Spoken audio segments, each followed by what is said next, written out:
Hello interwebs and welcome to my review of Star Wars The Mandalorian Season 2, Episode 2, Chapter 10, The Passenger. Gosh, that title is a mouthful. Anyways, first things first, you might notice a slightly different camera setup. My other main camera, which is over there, is actually a little bit wonky tonight. I have to play with the settings, so apologies that I have a little bit of my lesser setup, but I hope you don't mind me chatting with you anyways, even though I may not look as brightly HD as you're used to seeing my pretty face. God, I'm a giant dork. Why do you all listen to me? But to actually get into my real review of this show, I will say, while I was down in the first episode of the season and The Mandalorian as a whole, I did really quite enjoy this second episode a hell of a lot more. Some for just sort of, aesthetical reasons that I am just particularly attuned to, as well as some, legitimate, I think, just better storytelling being done here. It by no means knocked my socks off. It still doesn't feel like this show is swinging for the fences or really trying to do anything super intense or crazy in terms of radically telling some intriguing stories that really feast for my brain. But I did think that this episode had a little bit more meat on its bones than last episode did. But before I get into that stuff, let me give you just some personal preference stuff that made me like this episode more. That really isn't better or worse than last episode, but just something that particularly works for me. I am not a huge fan of the Western desert aesthetic. I kind of like Western stories when you put them in a science fiction context like Star Trek, but when they're kind of literalized Westerns like last episode kind of was, and a lot of things set on Tatooine in Star Wars, I'm not the biggest fan of them, and that's just a preference. I'm not going to say it's good or bad, it's just a preference that I have. This episode delved much more into the horror aesthetic, and then in particular, a horror aesthetic that I particularly love, which is Arctic horror. I don't know why, but things like The Thing have always spoken to me. I just always like horror that's set in wintertime. Maybe it's because I come from Buffalo and Buffalo's horrifying in the winter, but that sort of genre just always worked for me. And I think they did it really effectively here. There's some really fun stuff with those spiders. I thought that was really creepily and evocatively set up. I like the sort of recurring idea of the child going to eat the eggs and then eventually goes and find these eggs that are very reminiscent of the alien eggs from Alien, another horror movie that I really love. That isn't winter-esque, but still has that kind of same sort of desolate, cold vibe to it in the Alien movie. So I liked the sort of evocation of the thing and the egg here. And then we got the when the child was going to eat the eggs, all the spiders started springing up, and it had this sense of dread in that moment. Very well shot, very well done. I thought it all worked effectively. The chase sequence I think went on a little bit too long when they were running away from the spiders, but I thought they were effectively creepy. I thought they looked kind of cool. I thought there was some cool tension within there. I did think it was a little bit overlong, but I just personally enjoy that aesthetic more. It worked a little bit for me than the Western. That being said, there's not really much to that. It's just sort of hey, we got spiders. We're dealing with the spiders. Now we're being rescued with the spiders. So all that stuff was fun, and I personally just liked the taste of it more, but it didn't really set my brain afire or do anything particularly new or crazy for me. What I will say, what made me like this episode a lot more on a sort of a more of an intellectual level than last episode has to do with the fact that I thought we got to learn a little bit more about the character of Mando. Last episode, I really didn't feel like there was much going on within the storytelling. There weren't any larger themes at play in any sort of depth to them. There was this sort of surface level theme of hey, there's prejudice between the villagers and the Sand People. Is it offensive to call them Sand People? I feel like it has to be offensive. That feels like a word I shouldn't be saying, calling them Sand People. Tusken Raiders, that still doesn't feel better. I don't know. But anyways, there was that sort of dichotomy, but it wasn't really any depth to it. Sort of we don't like you, you don't like us, and we'll work together, and that's about it. There was no real nuanced thought to it. And then when it came to Mando in that episode, he didn't really have much going on. Yes, he set out to find a Mandalorian, and we eventually learned that he found Boba Fett's armor and sort of hinting at that. But the only reason Boba Fett's armor was important to him was because we as the audience kind of felt that it was important because it's Boba Fett's armor. To Mando, it was just a piece of armor he kind of wanted to have just for his own, I want to just collect the Mandalorian armor as sort of a respect thing. But it didn't really feel like there was anything personal at stakes for him. So there was nothing really going on in the grand story nor in the personal story here.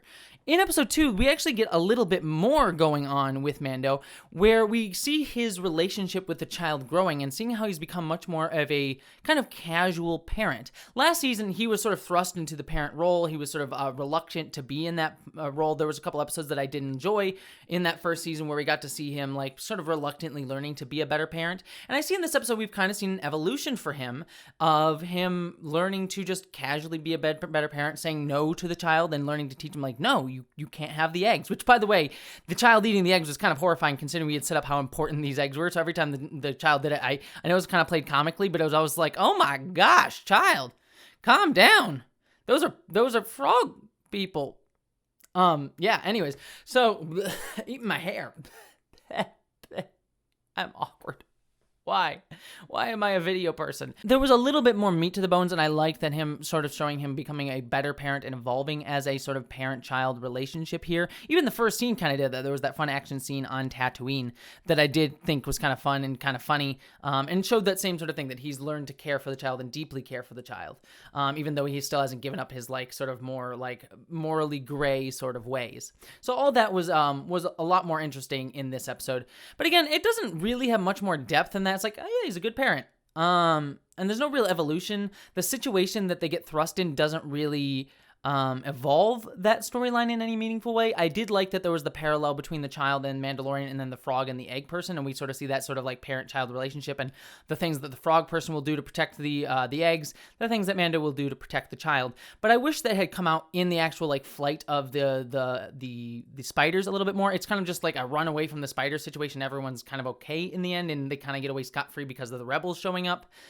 But I wish there had been like a moment or something to kind of show this evolution of Mando as a parent, and that he would be willing to do anything, like the child was at risk and maybe he runs in to save it at some point and risks his life, or maybe he chooses to protect the child over the egg, saying that maybe he cares more about the child over, getting the money or something like that. It wouldn't have been anything revolutionary either, but I just wish there would have been a little substance to the action sequence and tied in with some of the storytelling ideas that were intriguing here and kind of were developing Mando. But it didn't really do that. And again, it kind of goes back to my problem with The Mandalorian as a whole, is that I still don't feel it's all that deep. And you know what? I listening to a lot of the comments on my last video, I totally understand the need to just have a show that is a fun adventure show. And I totally get that, and I understand that. For me personally, it doesn't work as well. I kind of like my shows to engage me thoughtfully a bit more, and that's not a judgment. I totally understand escapism. I do the same thing with like audio dramas or video games, or sort of my escapist fiction, not necessarily television or movies. I like to intellectually engage with those more, just on a whole, and appreciate that more. That's why I do these critical analyses of them. I don't really think it has all that much to say.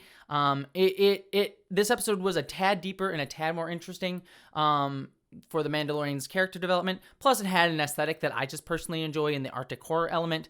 But overall, it still feels kind of weak in terms of really engaging and thoughtful and nuanced storytelling. But what did you think? I may be wrong on that. Please tell me I'm wrong. I don't want to be the Debbie Downer here, because I do enjoy this show. I mean, I'm legitimately watching it. I'm legitimately liking it. I don't by no means think it's bad. I'm just not singing its praises all that much. But I do enjoy it. So I just want to make that clear. I'm not hating on this show. I don't think it's bad. I'm just sort of more like, yeah, it's fine. I don't hate it, but it's okay. So that's kind of where I land on it. But I'd love to hear your thoughts down in the comments below. Don't forget to subscribe to this channel for more reviews of The Mandalorian, Star Trek, other discussions of geek and pop culture on this channel. Hopefully with a better camera than this one, where you can kind of see the annoying screen reflection in my eye. So apologies for that. But yeah, I thank you for joining me, and I hope that you, as always, next time, live long and prosper.